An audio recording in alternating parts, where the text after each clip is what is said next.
Pretty morning.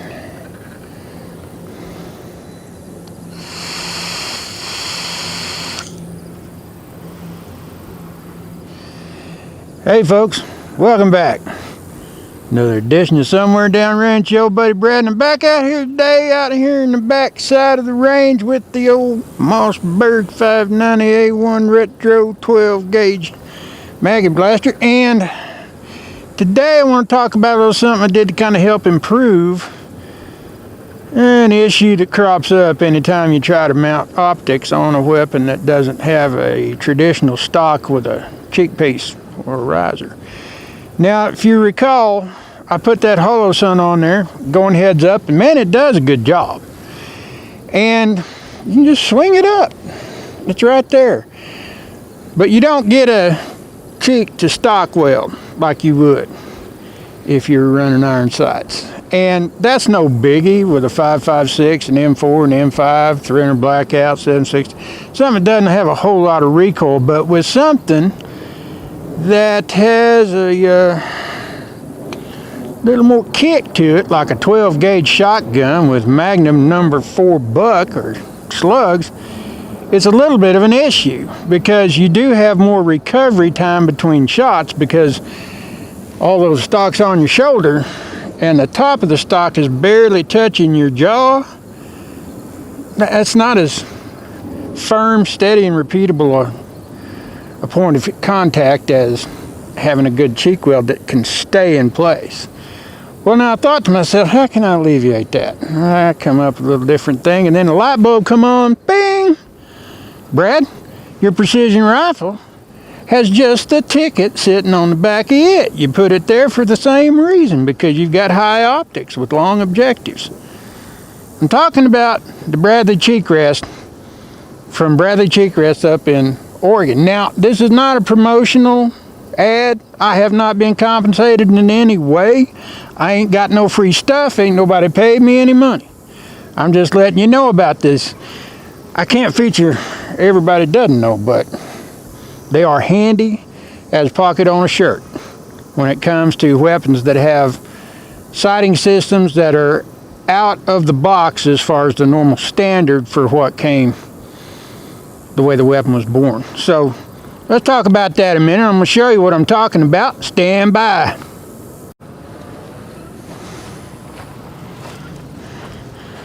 Alrighty then. Okay, now this is a Bradley Cheek Rest cheek piece that I've had on this rifle since it was made.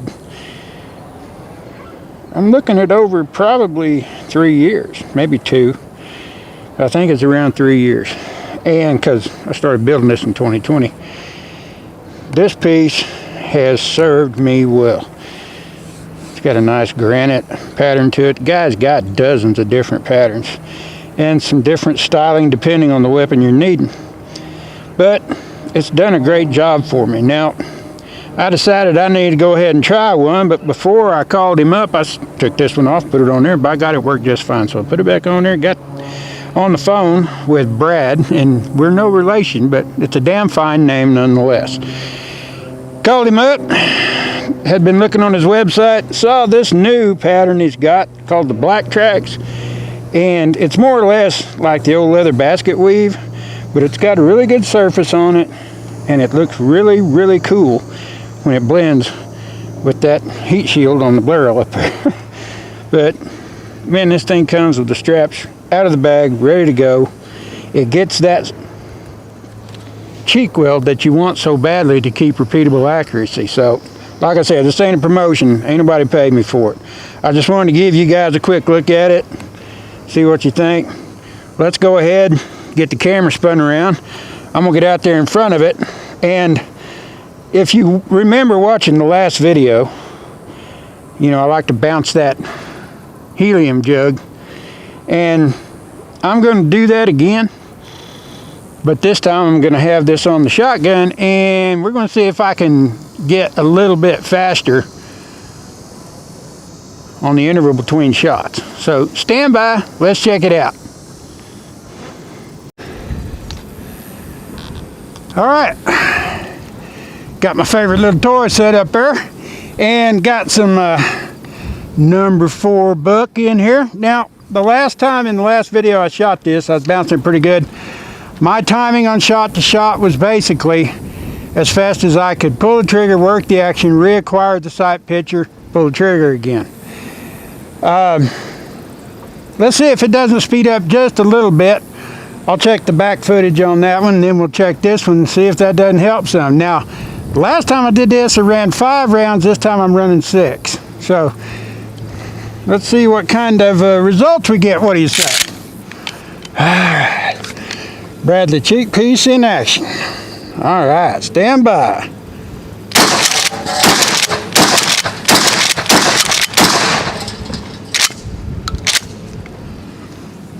Whoop whoop! I think that was a little bit faster. Stand by. Man, that was fun. Let's do that again. What do you say? Yes, I know my overall's unhooked. There's a reason why. These buckles, you get them under a shotgun stock? No bueno, man. I don't mind looking like a redneck. Okay, now I've got a gun full. I'm going to run them as fast as I can. Now this is heavy field loads. Let's see how we do on these, because I got a feeling they're going to be fun, fun, fun.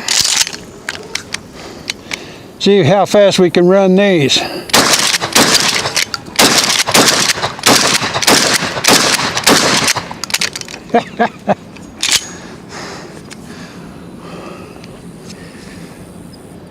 I will say the red dot or the sight image probably never strayed more than half its width from the center of the target. It just rocks. Stand by, let's have a little more fun.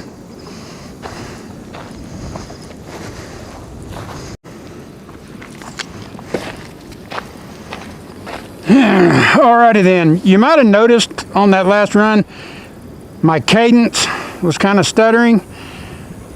I had some shells mixed in there that were basically heavy field load. They were Winchester, they're more like a trap load than anything else. They have a silver aluminum base, and I don't have a pump shotgun one that likes to run them. I don't know why. But anyway, let's have a little fun with some soda jugs. I had 3 of them up there, and I set one in the track, and there was an old bullet hole with a cutting piece, and yeah, I damn near got it in my lap. Let's just have a little fun. What do you say? Think we'd turn the sight on?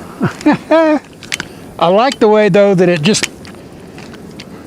you don't have to worry about feeling for the stock on your jaw. You can just bring this puppy up, start working with it, and just rip them. Just rip them. Stand by. All right, so what would the fall opener, seeing as how the weather is turning nice, be without some pumpkin spice? This is how I make my pumpkin spice. Yeah. Good stuff, eh?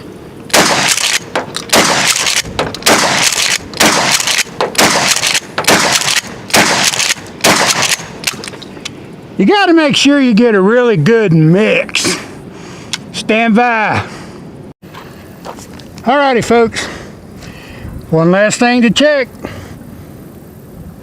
Does she still hold a good 0 and get you a good cheek weld for a 50-yard shot with rifled slugs? That's something we're probably going to be curious about, so let's send a couple down there. We're back here at the 50-yard line, which is actually about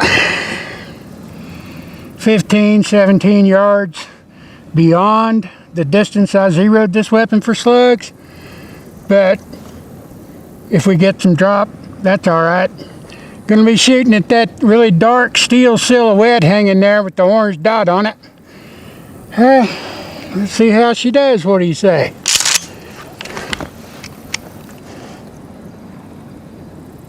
I love the fact that you can get a good cheek weld.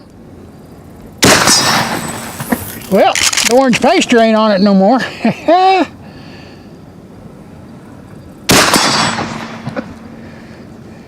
swings the shit out of it. Stand by.